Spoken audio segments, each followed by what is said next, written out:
आप किस तरह से देखते हैं कि क्या लग रहा है कि जम्मू कश्मीर के अंदर किस तरह से विकास हो रहा है और आपकी क्या कुछ प्रतिक्रिया है? सही मानियों में आज तो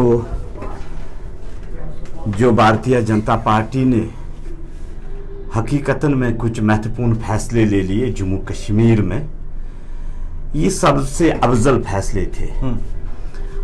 और मैं समझता हूं कि जम्मू कश्मीर की जो उम्मीदें थी, जो 70 सालों से खत्म हो चुकी थी, अब लोगों में एक वो उम्मीद जाग चुकी है कि वजीर आजम हिंद नरेंद्र मोदी जी का सहारा है जम्मू कश्मीर को, क्योंकि हमने 70 सालों से कुछ ऐसे मामला देखे हैं यहाँ पे।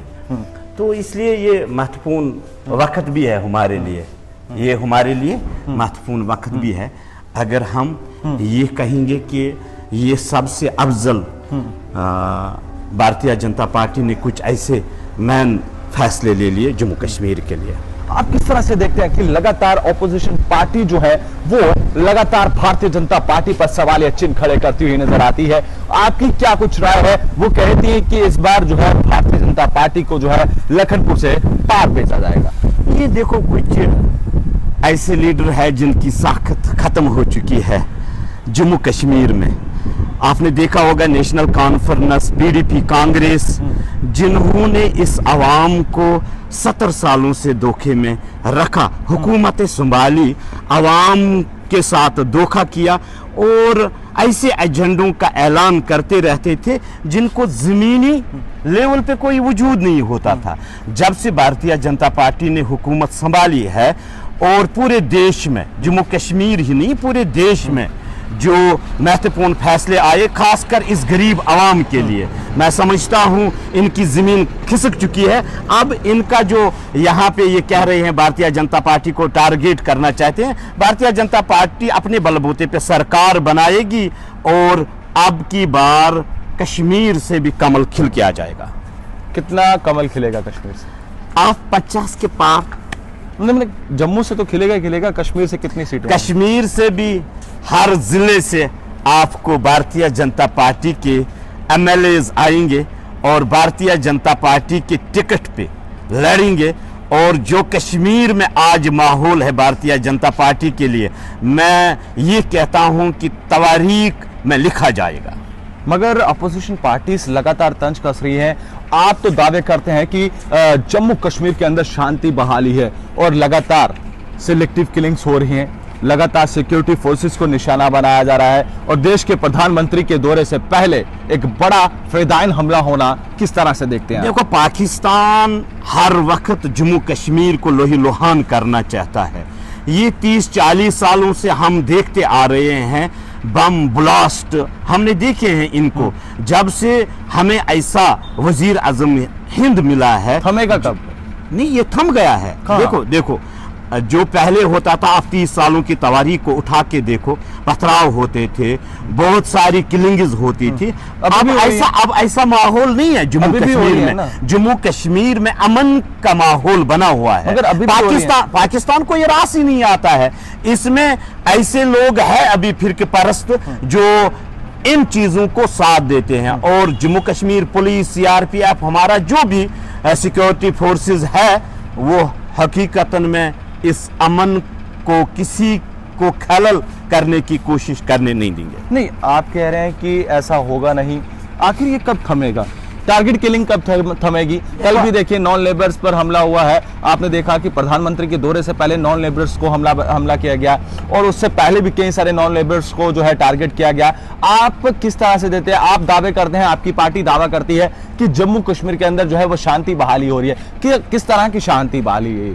आपने देखा होगा कश्मीर का ज्यादा माहौल खराब रहता था जब से 370 खत्म हुआ, 35 एक खत्म हुआ। आप देखें आज वजीर आजम हिंद जम्मू में अपना दौरा कर रहे हैं। आप देखें आवाम का जोश व खरोश कैसा है। आप ये भी देखें जब से 370 खत्म हुआ, जो पाकिस्तान के नाम पे दुकानें चलती थी, जो आज़ादी के नाम पे दुकानें चलते थे, जो खानदानी राज का एक माहौल बना था, इसका जनाजा निकाला गया। अब माहौल बेहतर हो रहा है। मुझे उम्मीद है इंशाअल्लाह रहमान अब की बार जब भारतीय जनता पार्टी की सरकार आएगी, इन चीजों को भी खत्म किया जाएगा। जो 0 पॉइंट पे पहुंचे ये कुछ गिने चुने लोग हैं, ये भी इस कश्मीर में ऐसा माहौल नहीं होगा। नहीं, आप क्या कड़ा संदेश देना चाहेंगे? पाकिस्तानी जो इसमें छुटपटाहट करने की कोशिश कर रही है, चाहे वो कश्मीर घाटी हो, अब कहीं ना कहीं जम्मू को भी टारगेट किया जा रहा है, आप किस तरह से देखते हैं और आपके लिए क्या कड़ा संदेश देना चाहेंगे? देखो, अमन का शहर है जम्मू जी। 24 घंटे काम करने वाले लोग हैं, ईमानदार लोग हैं। पाकिस्तान को ये रास नहीं आता है। पाकिस्तान ने कल जो आतंकवादी भेजे थे उनको ढेर किया गया, जहन्नम का रास्ता दिखाया गया। सचमुच ये है कि हर वक्त पाकिस्तान ने इसको लोहीलुहान करना चाहा, मगर जम्मू कश्मीर पुलिस सीआरपीएफ ने इनको मुंह तोड़ जवाब दिया। और पाकिस्तान को ये बातें समझनी चाहिए कि जम्मू कश्मीर का अवाम अभी बाखबर हो चुका है। पहला वाला दौर नहीं है जब कैलेंडर्स कश्मीर से निकलते थे, बंद की कालें होती थी, आम लोगों का कत्लेआम होता था। अभी नहीं हो रहा है, अभी ये चलता रहता है। देखो, ऐसे लोग कब ये थम गया है। अब कुछ गिने चुने लोग हैं, इनको थमाने के लिए हमारी सिक्योरिटी फोर्सेस बिल्कुल कार्रवाई कर रही है। आपको क्या लगता है कि आने वाले समय में आप देख रहे होंगे कि आम आदमी पार्टी, डर लग रहा है? नहीं, कोई डर नहीं है। आम आदमी का वजूद ही नहीं है यहाँ पे। ये पार्टियां आती रहती है। इन पार्टियों का कोई वजूद नहीं है यहाँ। भारतीय जनता पार्टी के साथ लोग जुड़ रहे हैं और हकीकतन में अवाम को एक सहारा है भारतीय जनता पार्टी। कहते हैं कि बड़ी बड़ी रैलियां हो रही हैं, बड़े बड़े नेता उसमें ज्वाइन कर रहे हैं। 26-27 लोग हैं, उधर इधर काम कर रहे हैं, उधर इधर बात कर रहे हैं। भाई से इन चीजों में कोई वजन नहीं है। भारतीय जनता पार्टी के मुकाबले में कोई पार्टी नहीं आ सकती। आपने पूरे देश में देखा है। कांग्रेस ने 70 सालों से हुकूमत की, आज इनका कहीं पे वजूद नहीं है। नेशनल कॉन्फ्रेंस पीडीपी, आप यहाँ की बात करें, आज जिले कुपवारा में पूरे कश्मीर के डिस्ट्रिक्टों में भारतीय जनता पार्टी मजबूत है और आने वाले इलेक्शन में हकीकतन जीत के आ जाएंगे। आम आदमी पार्टी कहती है कि हम 82 सीटें लेकर रहेंगे और भारतीय जनता पार्टी को इस बार लखनपुर के बार भेजेंगे। ऐसा हो ही नहीं सकता है, ऐसा हो ही नहीं सकता है। ये इलेक्शन के बाद में पता चल, लिखित में भाई लिख के क्या दे देंगे? उनको मालूम है हमारा कहीं पे खाता ही नहीं खुलेगा, जमानत जब्त होगी और भारतीय जनता पार्टी की सरकार बनेगी, हमारा चीफ मिनिस्टर होगा और कश्मीर से कमल खिल के आ जाएगा। अच्छा, एक बड़ा ही महत्वपूर्ण सवाल है। देश के प्रधानमंत्री ने जम्मू कश्मीर का दौरा किया, बड़ी सारी घोषणाएं की। क्या लगता था कि जो ये अपोजिशन के लीडर कहा करते थे कि जम्मू कश्मीर के अंदर जो है वो विकास नहीं हुआ है और लगातार कम्युनलाइज करने की कोशिश की जा रही है और हिंदू मुस्लिम करवाने की कोशिश की जा रही है? मैं आपको कुछ बातें कहूं। वजीर आजम हिंद नरेंद्र मोदी जी ने जो 70 सालों से पड़ा हुआ था यहाँ पंचायत राज एक्ट, जिसको यहाँ की नेशनल कॉन्फ्रेंस पीडीपी कांग्रेस ने अदर जो भी लीडर्स थे इन्होंने कभी लागू होने नहीं दिया और वजीर आजम हिंद ने पंचायत राज एक्ट यहाँ पे लागू करवाया और पंच और सरपंच इलेक्शन जीत के आए। आज जो मरकज से फंड्स आते हैं वो बिल्कुल गांव में वहां पे काम होता है। मेरे साथ इस समय बातचीत करने के लिए अल्ताफ बुखारी जी हैं। इनसे बातचीत करना चाहेंगे कि जम्मू कश्मीर का सिनेरियो क्या चल रहा है और किस तरह से ये देखते हैं और डिलिमिटेशन की रिपोर्ट जो एक बार फिर से साझा की है एसोसिएट मेंबर्स को। और हाल ही के दिनों में इन्होंने एक बयान दिया था कि एसोसिएट मेंबर्स को रिजाइन करना चाहिए। मेरे साथ खास बातचीत के लिए सर बहुत बहुत स्वागत है आपका। आपने ये एसोसिएट मेंबर पर सवाल उठाया था कि एसोसिएट मेंबर्स को रिजाइन करना चाहिए और जम्मू कश्मीर के सिनेरियो को किस तरह से आप देखते हैं? देखिए, जहाँ तक सवाल था कि इनको रिज़ाइन करना चाहिए क्योंकि इन्होंने जम्मू कश्मीर के लोगों के मफादात को प्रोटेक्ट नहीं किया डिलिमिटेशन कमीशन की मीटिंग्स में, तो इसलिए मैंने कहा था इनको रिज़ाइन करना चाहिए। नंबर 1। नंबर 2, जहाँ तक डिलिमिटेशन कमीशन की रिपोर्ट का ताल्लुक है, वो लोगों को एम्पावर करने के लिए बनती है। इसमें जो रिपोर्ट सामने आई, इससे लोग डिसएम्पावर हो रहे हैं। एक बार फिर से रिपोर्ट को साझा किया गया है, आप किस तरह से देखते हैं? सुचेतगढ़ की सीट हो, आरएसपुरा हो, या फिर हब्बा का दल हो, या उनके साथ साथ राजौरी को एक बार फिर से रिजर्व किया गया है, आप किस तरह से देखते हो? एक बार फिर से एसोसिएट मेंबर को सौंपी गई है। देखिए, वही बात जो हमने पहले कही थी, मुझे लगता है जो कल आज अखबारों में आया है, उससे फिर लगता है ये delimitation commission extension of BJP काम कर रहा है और कुछ नहीं। आखिर क्यों? आपको क्या लगता है कि ये रिपोर्ट जनता के हित के लिए नहीं है, ये रोड मैप जो है अपने घर के लिए भाजपा तैयार कर रही है? देखिए, जो जैसे आप देख रहे हैं कि अगर हम माने कि इस रिपोर्ट में जो अभी कहते हैं जो चेंजेस की गई हैं, ये सब भाजपा जो कहती थी वो हुआ है, बाकी लोग जो कहते थे वो तो हुआ नहीं। अब जब पब्लिक डोमेन में आएगी, हमें उम्मीद है कि लोगों की बात भी सुनी जाएगी। क्या लगता है कि ये रिपोर्ट साझा होने के बाद जल्द जम्मू कश्मीर के अंदर चुनाव करवाए जाएंगे? उम्मीद तो ऐसी है, लेकिन क्या करें, कब होगा कब नहीं होगा ये तो कोई कहने वाली बात नहीं है। चलिए, अगला सवाल ये रहेगा कि क्या आपको क्या लगता है कि अगर चुनाव होते हैं, आपकी पार्टी कहाँ स्टैंड करती है? आपकी जो अपनी पूरी पार्टी है और आप अपनी पार्टी को देख रहे हैं, किस तरह से मजबूती के साथ जम्मू कश्मीर के अंदर काम कर रही है? देखिए, आप देख रहे हैं जम्मू कश्मीर में अगर सबसे फास्ट कोई ग्रोइंग पार्टी है वो अपनी पार्टी है, और मुझे उम्मीद है कि हम एक अच्छा मार्क हासिल करने में कामयाब हो जाएंगे। हाल ही के दिनों में कांग्रेस के प्रवक्ता सलमान निजामी द्वारा एक बयान दिया गया कि उन्होंने कहा कि भाजपा के आप प्रो चलते हैं और भाजपा का ही एक अपनी पार्टी जो है वो दूसरा पार्ट है। मैं तो नहीं जानता हूं कि सलमान निजामी साहब कौन है और क्या कहते हैं। मैं इतना ही खाली कह सकता हूं, सलमान निजामी साहब अपने काम से काम रखें तो वही बहुत अच्छा काम होगा। चलिए, अगला सवाल ये रहेगा कि जिस तरह से आप देख रहे हैं कि जम्मू कश्मीर का सिनेरियो क्या चल रहा है और लगातार प्रदर्शनों का केंद्र बनता हुआ नजर आ रहा है, और मंदिरों के शहर के नाम से अगर देखा जाए तो लगातार वाइन शॉप्स को और नई लीकर पॉलिसी को आप किस तरह से देखते हैं? प्रदर्शन हो रहे हैं, क्या लगता है कि आने वाले समय में अगर चुनाव होते हैं तो किस तरह से आपकी पार्टी या लगातार जो विरोध हो रहे हैं क्या समीकरण है? देखिए, एक बात है कि ये अफसोस की बात है कि नौजवानों को सड़कों पे आना पड़ रहा है अपने हुकूक के लिए, चाहे बॉर्डर बटालियन से हो, चाहे BSF CRPF रिक्रूटमेंट की बातें हों। तो ये तो मायूसी की बात है, और जिस तरह से यहाँ बाहर वालों को ला के उनको वसाइल, हमारे वसाइल दिए जा रहे हैं, तो ये गलत बात है और इसे बंद करना चाहिए। और जिस वक्त भी नई सरकार आएगी, ये सब लोग जो बाहर से आए हैं, जो यहाँ हमारे रिसोर्सेज को लेके बाहर ले जा रहे हैं या हमें लूट रहे हैं यहाँ, तो ये सब बंद होगा। खोरी साहब, इससे आपत्ति क्या है कि ये कहा जाता है भारतीय जनता पार्टी की तरफ से कि इंडस्ट्रीज आएंगी, डेवलप होगा, जम्मू में रोजगार मिलेगा, क्या आपको हमें इससे आपत्ति नहीं है, लेकिन हमें ये खाली जुमलाबाजी से आपत्ति है। ये जुमलाबाजी 3 साल से हम सुन रहे हैं, हमने तो नहीं देखा।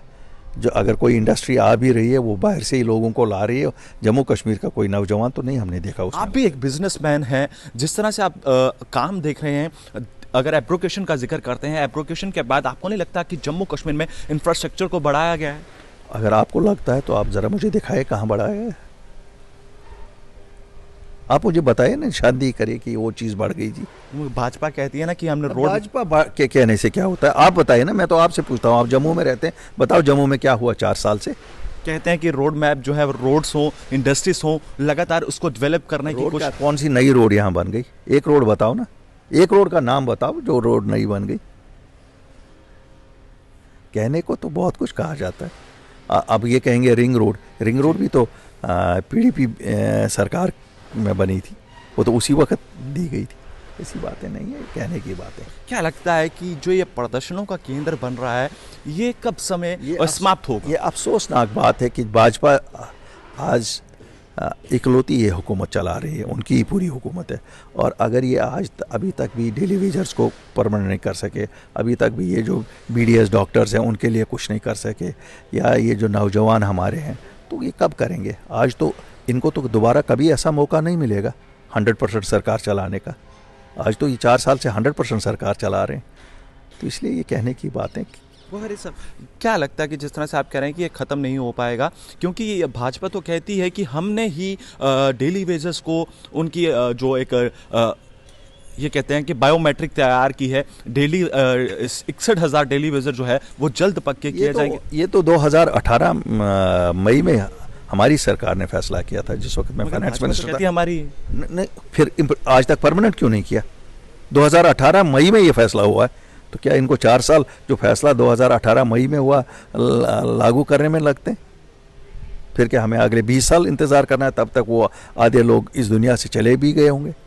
चलिए, शुक्रिया। एक आखिरी सवाल, आखिरी बहुत महत्व सवाल है, आप किस तरह से देखते हैं अगर आप मुख्यमंत्री बनते हैं जम्मू कश्मीर के, तो क्या सबसे पहला ऐसा कौन सा काम रहेगा जिसमें आप ये पूरा काम करेंगे? देखिए, ये बातें कल की हैं, जिस वक्त वक्त आएगा उस वक्त आप। बहुत बहुत शुक्रिया सर हमारे साथ बातचीत करने के लिए। तो आपने देखा कि हमारे साथ बातचीत करने के अल्ताफ बुखारी जी थे, जिन्होंने साफ तौर पर ये कहा है कि ये तो आने वाला समय ही बताएगा कि अगर हम मुख्यमंत्री बनते हैं तो जल्द ही सारे मसले मसाइल जो है वो हल किए जाएंगे, और कहीं ना कहीं भारतीय जनता पार्टी पर जो है निशाना साधा है। मीठे जहां के लोग, मीठी जहां की बोली, जहां बनी प्यार और सादगी। नमस्कार, मैं कक्षा 6 आरएनटी इंटरनेशनल स्कूल की छात्रा युक्षा गुप्ता। हमारा अखनूर हमारी विरासत, इस विषय पर मैंने खुद एक कविता लिखी है। मेरी स्वरचित कविता का शीर्षक है हमारा अखनूर हमारी शान। आशा करती हूँ आपको पसंद आएगी। विरासत जहाँ की है सबसे महान, शूरवीरों का जो है जन्म स्थान, हमारा अखनूर हमारी शान। पहला बेर आता है जिया पोता घाट का, राज्याभिषेक हुआ जहाँ शूरवीर सम्राट का। बहादुरी का महाराज गुलाब सिंह जी को मिला पुरस्कार, सब प्रेम से जम्मू कश्मीर उन्होंने किया स्वीकार। महाराज गुलाब सिंह जी राजा सिद्ध हुए महान, हमारा अखनूर हमारी शान। कुछ आगे चलने पर आती है पांडव गुफा, द्वापर युग का सुनहरा राज जहाँ है छिपा। पांडव आकर रहे यहाँ पर और विराट नगर था यहाँ का नाम। आज तक चरण चिन्ह है श्री कृष्ण के, जो पांडवों से मिलने आते थे श्री श्याम। इतिहास की पन्नों में भी है हमारे अखनूर का सुनहरा नाम, हमारा अखनूर हमारी शान। एक थी मुगल रानी जिनका नाम था नूरजहां, राजा जहांगीर के संग आई थी मैं यहाँ। ऋषि के कष्ट से जूझ रही थी वह रानी, आंखों में स्पर्श किया जब चैनाब दरिया का पानी। वापस आ गया उनकी आंखों का नूर, तो यूं पड़ा आंखों के नूर से अखनूर का नाम, हमारा अखनूर हमारी शान। अब हमारा अखनूर किला आता है जो खुद ही इतिहास की गाथा गाता है। राजा तेज सिंह और आलम सिंह जी ने बनवाया, एक सुंदर सा किला खड़ा करवाया। आज ये किला है अखनूर की पहचान, हमारा अखनूर हमारी शान।